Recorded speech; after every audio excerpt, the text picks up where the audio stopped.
Magandang umaga mga boss. Dito nga tayo sa Baguio ngayon. Kasama ko yung mga apo ko at anak. Kasama ko dito rin. At madaling araw nga kami umalis ng Bulacan. Kaya alas 9 dito na kami sa Baguio. Kahit muna kami ng almusal. Pero kami tutuloy doon sa mga pasyalan dito. Kung ano man yung buti ng kapaan namin. Pero dito nga kami kumain sa Good Taste Chinese restaurant dito na dinadayo rin dito sa Baguio.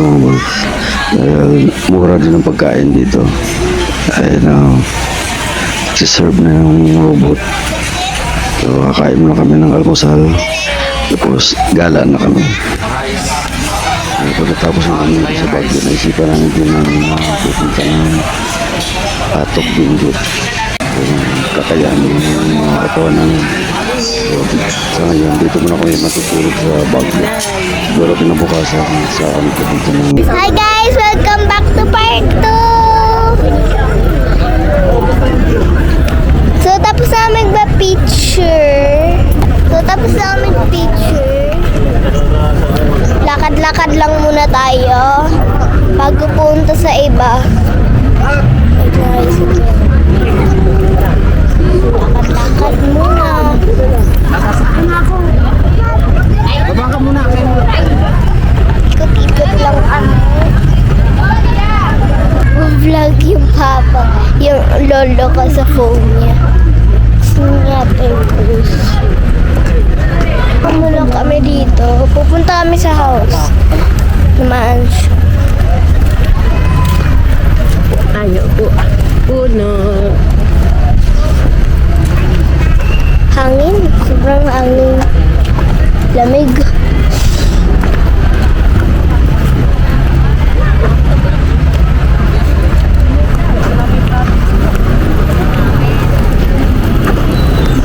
Bye-bye. Like for part 3. Pagkatapos na namin dito sa The Mansion, pupunta kami ng Mines Blue para makapasyalan. Pero pabalik-balik lang naman dito.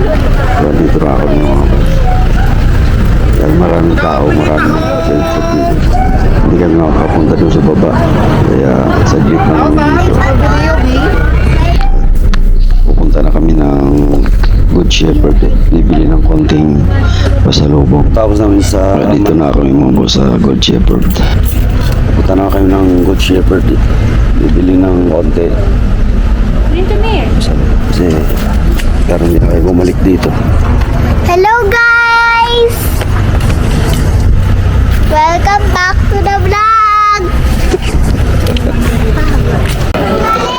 Habang nakapila ngayong anak ko, yung mga may dami nang namimili dito.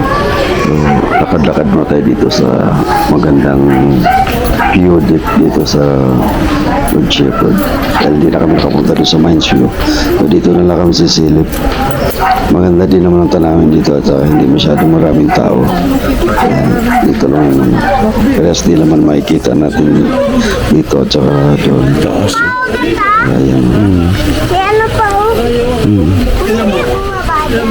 Hindi.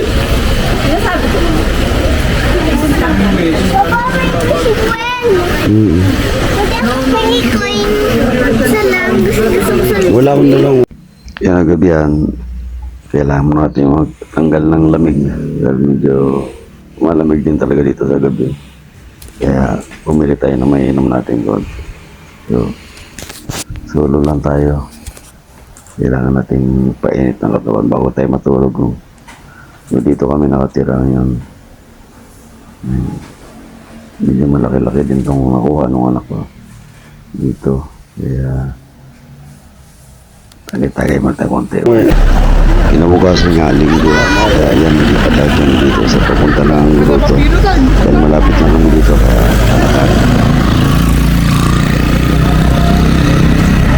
malapit lang kami dito. Yung ano namin, pinuloy namin dito lang malapit sa may Grotto. Dito sa Baguio. Lakad-lakad na kami ng konti. Tapos mamaya, check out tayo. Tutuloy kami ng Atok Benguet. Doon naman kami matulog. Sobrang lamig talaga sa Atok guys.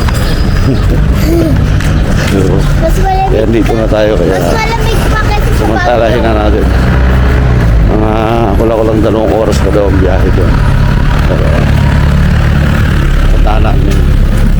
Dito tayo sa may paanan. Sa may mountain. Parang kami sa taas.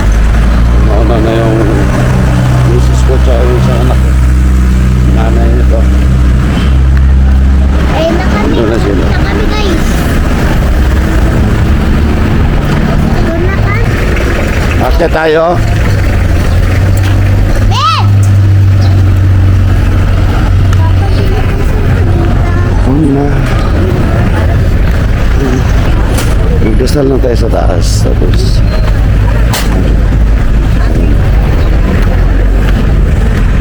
picture ka dyan, Dig. Masyado. Sa gabi. Oh, gano'n. Sa gabi malamig. Pero ngayon hindi masyado. 1, 2, 3. Dahil nandito nga tayo, kailangan natin akyatin itong napakataas na kruto dito. Nakakit tayo sa daan. Dito nga mga boss, mayroong nag-imisa.